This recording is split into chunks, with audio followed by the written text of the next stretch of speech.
Well, hello everyone. It has been a while. I'm coming to you from the great outdoors of beautiful British Columbia, as is kind of customary for me at this time of year. Just got finished a multi-kilometer hike, got to some really great perspectives on a couple of mountains, so I'm going to head back up there with the truck, see if I can get some pictures with the DSLR. It's a road I've been up before, but the last time I was up here like a couple of years ago, I'd followed the road up and there was a big tree across the road and another truck sort of parked beside the tree. I don't know if they were hunters or what they were, but they got, stopped by the tree as well and just plugged the road anyway. So even if I had, had a chainsaw with me, which I sometimes do, I couldn't move the truck, not with a chainsaw anyway. I've got a nice thermos of coffee with me, and I will tell you, that thermos is so good. I poured into another coffee warmer cup or whatever. It is hot enough by now, which is almost 1 o'clock in the afternoon, that has burned my tongue on the first drink, so I've let it cool a little bit. Piping hot. Really nice. What's the purpose of today's video? I guess, really, I wanted to sort of make an announcement. This might be more for myself, or as much for myself as anyone else. I mean, none of you are my clients. Actually, that's not completely true. Those of you that are my clients kind of know this already anyway. And that is that I've decided to shut down my business after 18 and a half years. I've made the decision to retire the shop. My wife says you're retired, but I don't really feel like that. I think for me, I've got enough interest in hobbies. My time is so valuable to me. That's really sort of why I'm doing it, amongst many other things.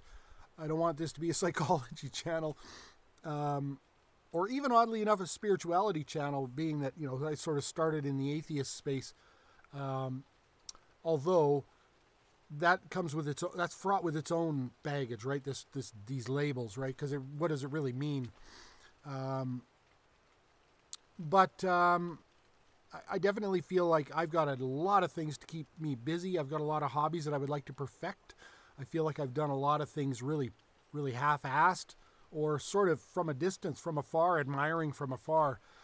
And so I've got a lot of things to do. I'm going to be quite busy, but I'm not going to be a professional automotive mechanic anymore. And so that's about 37 years in the trade in total. I spent roughly half of that in General Motors dealerships. I did start at a small import shop during my apprenticeship, but worked most primarily at automotive dealerships, and then, of course, my own shop. I've worked for myself or for my direct customers for twice as long as I've worked anywhere else, any individual company. And it's time for a change for me. And the main reason for that is it's really become unhealthy for me for many different reasons. I've become too successful in a lot of ways, a victim of my own success in a way.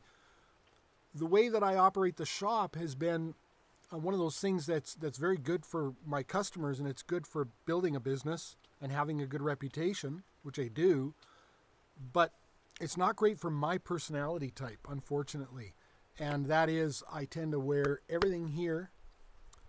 And so, you got to wonder after a while, do I have rotator cuff issues because for all these years I've been forcing things up high, all this sort of manual labor, all the forcing and the high intensity that's required to be a mechanic above your head, which is kind of an unnatural position, right? This is poor ergonomics for a human being. Or is it because, like symbolically, I wear too much on my shoulders, too much anxiety? Running the business from home has been a blessing and a curse at the same time. For the first number of years, it was a blessing. The dealership environment was quite poison, so it was a real relief to get out of there. And for the first number of years, when I was only worried for about 3 months. The first 3 months, like, can I make this? Can I make this go? And then after a while, within the first year, I realized I could start a shop anywhere. I realized such is the demand. And of course, if you can provide the service to your customers that they really aren't getting elsewhere, then you can build this kind of business anywhere. And But at some point, we reached the peak of returns, right? That we started in on the downhill slope of diminishing returns with regards to how many tentacles your customer base has to sort of reach you when you shouldn't be reachable, at night, on the weekends, etc., etc.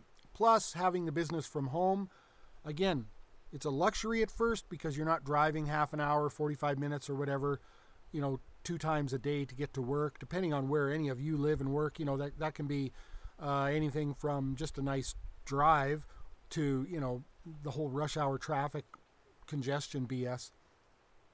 And so it's nice to just walk out to work in the morning and you save yourself a lot of time during the day.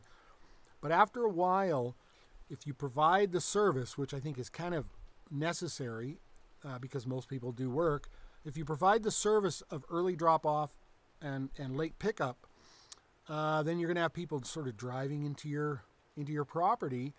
I live on a small acreage. They come down my driveway, and of course the driveway points to the house. Before I bought the property, there wasn't a shop there. We built the shop, so the driveway services the house. So when people are coming to drop off their vehicles, and it just becomes more and more intrusive over time, and all of the anxiety, the complications with regards to the complexity and the difficulty of modern automotive mechanical repair. When I started in this trade, very few problems were intermittent. And it feels like now every damn problem is intermittent, and you fight and you struggle. And sometimes you lack the support that you might need in terms of adequate service information. And that's a struggle in the aftermarket, of course. I used a service called Identifix, provided me all the service manuals and everything for vehicles, along with some service bulletins and some pattern failures, of different breakdowns and things like that to check when I'm looking at a specific complaint. But ultimately, a lot of those resources are they're not what you would get if you were a dealership technician working, right at a vehicle, working on their own proprietary vehicles, right? So all of that sort of just kept adding and adding and adding, and I got to the point where I wasn't really enjoying life anymore, and I would go to bed thinking about it. I would wake up in the middle of the night. If I woke up in the middle of the night for any reason, I would be thinking about it. And when I hit that snooze alarm a couple of times, before I get up in the morning, my brain's already out in the shop, and it just became unhealthy. So looking forward to figuring out what's next, I have realized in the first month or so of being retired, having retired the shop. Really, technically, I'm on my fall holidays right now anyway, so the shop's technically just closed for the moment, but it will be officially closed soon. I'm having more difficulty with this than I thought I was going to. I didn't think it would be a walk in the park. I didn't think it was just going to be smooth sailing or anything like that. But I have realized that there's a lot of senses within me that have a lot to do with productivity. And yes, you could say purpose. Although I've never identified as, I'm not what I do, right? I did what I did. Initially when I was a young man, I was a car nut. I'm still an enthusiast, but I really have no desire to work on them a lot anymore. I'm not going to be restoring a classic car in my retirement for sure. It's taken all the love of that sort of out of it for me. Having said that, what has been very rewarding about the business has been being somewhat of a service to the community. Sounds cliche, but I feel it. It's true. I enjoy helping people individually. I guess that's really what that means, right? The community is this amorphous thing. I don't sponsor a soccer league or anything like that, youth soccer league. But providing a service to people where they're really appreciative because they haven't been able to get that sort of anywhere else. I've had a lot of people come to me with vehicles that have been to multiple shops, couldn't figure it out, spent all kinds of money, replaced all kinds of parts, and I'm able to solve the problem for them. So that's very rewarding. The other thing that's very rewarding, I am a fixer. So the problem-solving aspect of it, when it goes according to plan, or even when it's really difficult, but you finally reach that resolution, that's very rewarding as well. So I still feel that. It's not like I've dreaded everything by any stretch. Those things are still rewarding, but they're just not enough to cover the deficit, right? To cover the other things. So it's not identifying with the work necessarily that I'm struggling with. And it's not that I have no sense of purpose, or that I got nothing to do. You know, I know plenty of people who retire and they just feel like, what do I do now? I was all geared up to get out of that place, but now what do I do? And they get very aimless. I've got lots of things to do. I'm very interested in music. I got a whole room full of music gear to explore. Many of the pieces are brand new. A lot of them are boxes I haven't even opened yet. So I got a lot to do there. I like to go out in the bush. I enjoy photography. I've started, years ago, but I mean, I'm trying to perfect my videography, sort of documenting the roads and the trails and the areas that I go on. I do fly a small drone. So I like to work with all that. I'd like to take up writing, wherever that leads me, not to any specific end, although I might like to write a family biography of my family. Now that the family historians have moved on from this mortal sphere, I would like to do a little bit of something there. That's going to be tougher now, especially without my mom. But so I'd like to do those things. But I realized that what's bothering me, I mean, I got the usual fears about, did I save enough money? Am I going to be okay financially? How does all that work? But I did set myself up, as well as can be expected, especially considering the current economic situation or whatever. But what I realized is I've been sort of a flat rate mechanic for 37 years, roughly. Not quite. When I was an early apprentice, they had me on just a salary. But as soon as I became a mechanic, and actually they started me on flat rate in third year, I think, of apprenticeship. And so what does that mean? Well, flat rate, for those of you who don't know, is when you work at a dealership, you don't get paid by the hour, you get paid by the job, or at least many dealerships function like this. And so the idea there is obviously to promote productivity, and then the company doesn't have to pay when you stand around. There are lots of issues with this.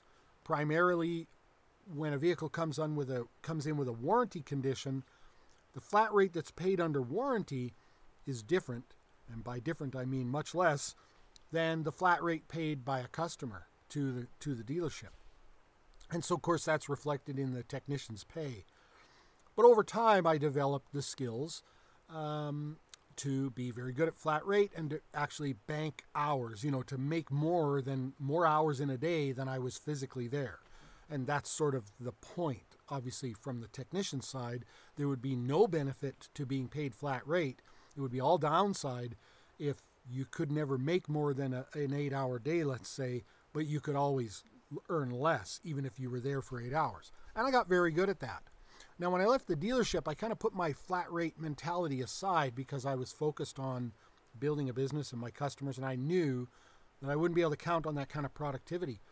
But the thing is, the productivity doesn't leave you after 18 and a half years in one setting, even if you turn your mind off. Like at any given day, we would compete between the techs. At any given day, I would ask Barry, hey, where are you at? And he knew what I meant. He would be like, I'm at 6. And I'm like, yeah, I'm at 6.3, hours, right? So we always knew in our mind where we were in the day, right?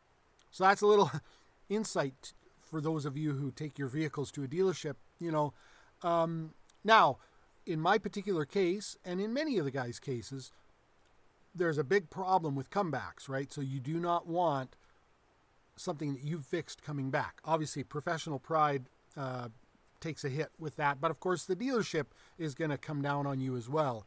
And they're going to want to find a way to penalize you, which they kind of can because you're a contract worker at that point, unlike a normal salaried employee where they might not legally be able to dock your pay, let's say. So I prided myself on being able to earn good hours every day, but also very low comebacks. Not all technicians think like this. But again, when I got into my own shop, I lost the mentality of thinking about how much I've earned, which I think is a good thing if you're working directly for the public. But I was not really any less efficient. I wasn't slowing down because that's where my zone was. And actually, if I try to slow down, I'm actually more prone to make mistakes. And, keep in mind, this isn't just do everything as fast as possible, remove the minimal amount of parts to get a job done. A lot of times I would watch guys and I would think, if you just remove the alternator, I know it's an extra step and you don't want to do extra things because that will affect your flat rate. But if you do, you might actually even be faster. But it's certainly going to be easier. And you're going to be able to apply, let's say, the silicone sealant to that area more effectively because you have better access to it and you can be damn sure it's not going to leak again after you're done. And I would witness these things. And so it's not always about doing the least to get the job done. Sometimes, it's about doing the most efficient job. So over the next 18 and a half years of running, it's amazing, almost exactly the same time frame in each sort of mode. I find that, I'm more efficient than ever.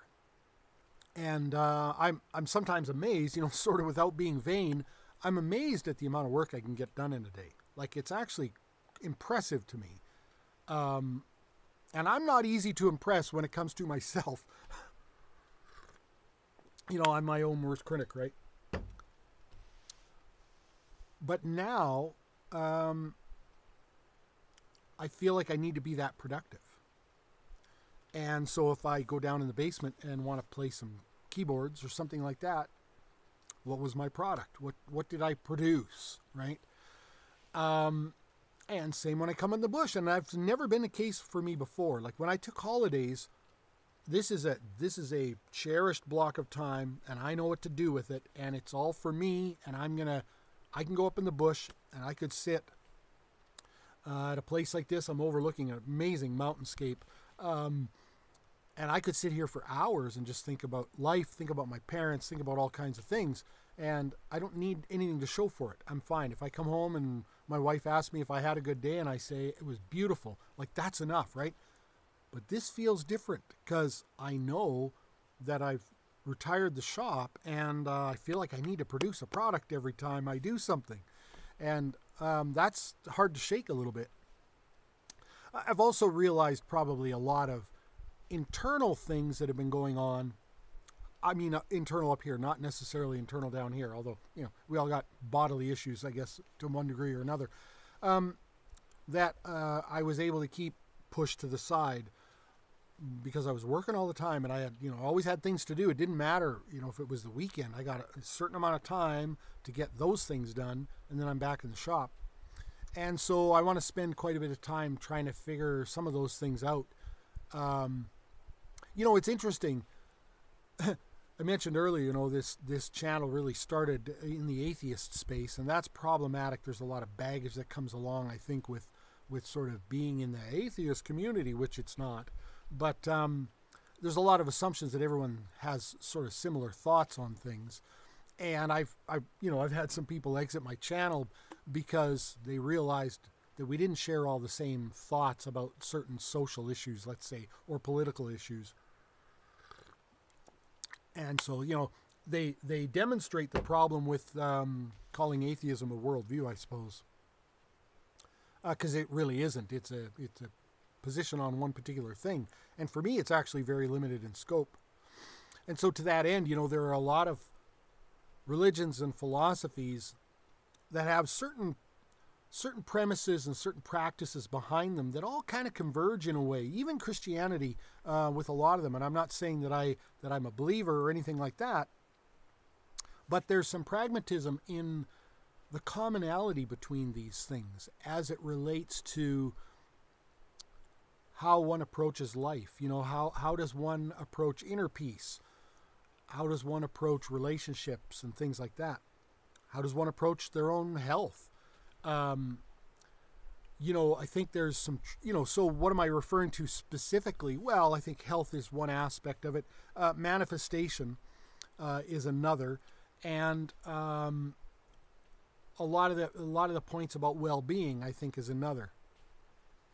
And, anything beyond that, sort of, you want to just go down the pure atheist viewpoint. Most of those roads, I think, the Christian apologists are actually correct when they say that, those roads all lead to nihilism. There's some truth to that. And nihilism isn't going to help me. It's not really going to help anybody.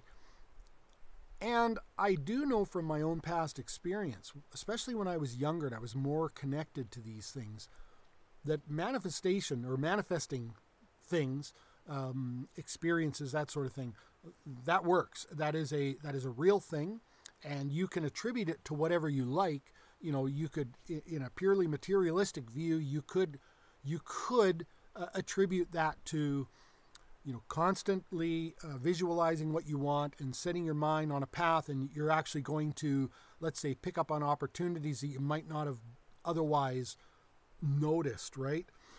You might draw to yourself certain experiences by delving down a path a little more. Whatever it is, whether it is that you actually are tapping into some sort of greater consciousness, or whether it's simply the very mechanical explanation for that, I have experienced it. I have deviated from it to some degree, and I'm looking forward to sort of getting back to being a little bit more of an active participant, let's say, in how my life goes from here. And again, that has a lot to do with well-being. I figured out a couple of things today just on the drive up here, just thinking about it, and I realized, there's some baggage that I'm carrying that I need to let go, and I'm going to work on finding out how to do that, and maybe having a discussion with a couple of people in my life that I may feel like I've wronged, that kind of thing, right? And for me to put that away, for me to put it to rest. And so I'm really looking forward to a lot of that. And again, I know that this does not probably, maybe it doesn't resonate with those of you, out there who self-identify as atheists. But I do know that there's some legitimacy to all of that. What is the placebo effect really, if not some sort of some form of manifestation, right? That's kind of an interesting thing. And as it relates to consciousness, this is something that, despite the best claims of people, it's not something we truly understand. I think it's very difficult for, let's say, the Sam Harrises of the world to proclaim that there's no such thing as free will when we don't really understand consciousness in the first place. We certainly don't understand the subconscious mind, right? So anyway, I'll shut it off there because I probably stirred up the pot enough for today already with what I've said.